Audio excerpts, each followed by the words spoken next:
बिस्मिल्लाहिर्रहमानिर्रहीम। ये हमारे कोर्स का 6th वीडियो है।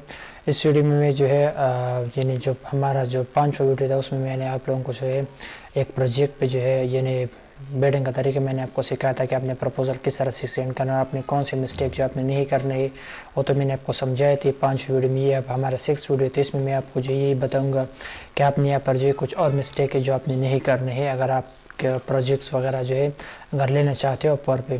तो इसके लिए जो एक मिस्टेक ये है कि आपने जो है जब भी किसी को आप जब प्रपोजल वगैरह सेंड करते हो तो सबसे पहले आपने जो है उसका ये निशान आपने जो है ज़रूर देखने का, अगर उसका अकाउंट जो वेरीफाई तो फिर तो सही, अगर उसका अकाउंट जो वेरीफाई नहीं तो फिर इसको आपने जो प्रपोजल वगैरह सेंड नहीं करना है, क्योंकि ज़्यादातर जो है फेक क्लाइंट जो है बहुत ज़्यादा है अपवर्क पे, आपसे जो है काम वगैरह करते तो फिर बाद में आपको जो पेमेंट वगैरह नहीं करते।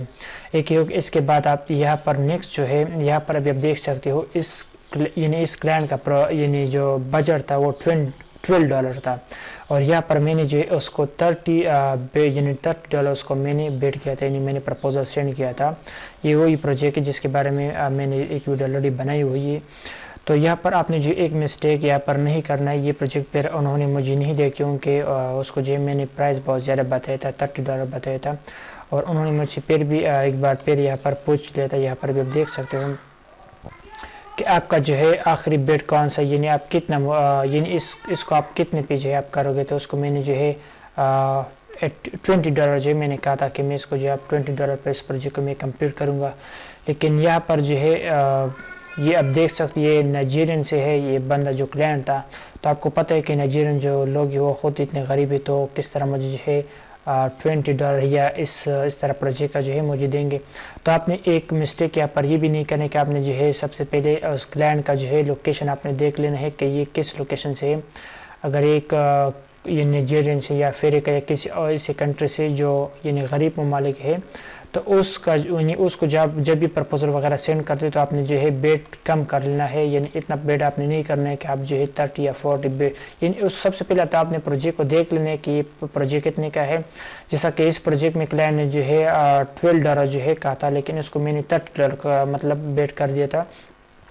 तो अगर इस तरह से प्रोजेक्ट को जो क्लाइंट ने ऑलरेडी यहाँ पर $20 जो है रखा है तो आपने जो इसको या $10 या $11 इस तरह बेड आपने करने से ज़्यादा आपने नहीं कही, क्योंकि अगर आपने ज़्यादा कर दिया तो फिर आपको जो यानी प्रोजेक्ट्स वगैरह वो आपको नहीं देंगे, तो आपने किसी और प्रोजेक्ट पे जो आपने काम कर लेना है। तो इस तरह यही मैं चाहता था कि मैं आपको साथ ये जो है शेयर करूँ कि इस तरह गलतियाँ वगैरह आपने बिल्कुल भी नहीं करना है। सबसे पहले आपने जो है क्लाइंट का जो लोकेशन वो आपने लाजमी देख लेना है। अगर कोई नाइजीरिया किसी और कंट्री से या इंडिया से तो आपको इतने ज़्यादा पैसे जो इस तरह प्रोजेक्ट का आपको कभी भी नहीं देंगे। जो अमेरिकन या किसी और कंट्रीज़ वगैरह तो आपको जो है $20 या $30 जो आपको दे सकते हैं इतना मतलब बंदों का डेटा फाइंड करने का। लेकिन नाइजीरियन जो इस तरह से कंट्री है तो उनके लिए आपने जो है कम बेट करना है अगर आप जो है उनके साथ प्रोजेक्ट पे काम करना चाहते हैं। जिस तरह के उसको मैंने $30 मतलब किया था, लेकिन उन्होंने जो है कहा था कि यार इतना मेरा जो है बजट नहीं है, तो इस वजह से उन्होंने फिर मुझे ये प्रोजेक्ट नहीं दिया था। तो आपने जो है ये कुछ बात आपने जो है जहन में लाजमी मतलब बैठा लेना है कि आप जब भी किसी को प्रपोजल वगैरह सेंड कर लेते हो तो सबसे पहले आपने जो है क्लाइंट का बजट जो है आपने लाजमी देख लेना कि क्लाइंट का बजट जो है कितना है। अगर उसका बजट जो है ज़्यादा है, तकरीबन $50 है यहाँ पर, तो आपने जो उसको जो है $40 या $45 पे आप उसको बेट वगैरह कर सकते हो। लेकिन अगर आपने ज़्यादा बेट वगैरह कर तो फिर बाद में आपको मसले वगैरह हो सकते हैं। तो मुझे उम्मीद है कि इस वीडियो से आपको जो है कुछ ना कुछ फ़ायदा ज़रूर होगी। इंशाल्लाह इस तरह मज़ीद टिप्स वगैरह मैं आप लोगों के साथ जो है इस यूट्यूब चैनल में आप लोगों के साथ शेयर करूँगा। तो थैंक्स फॉर वॉचिंग।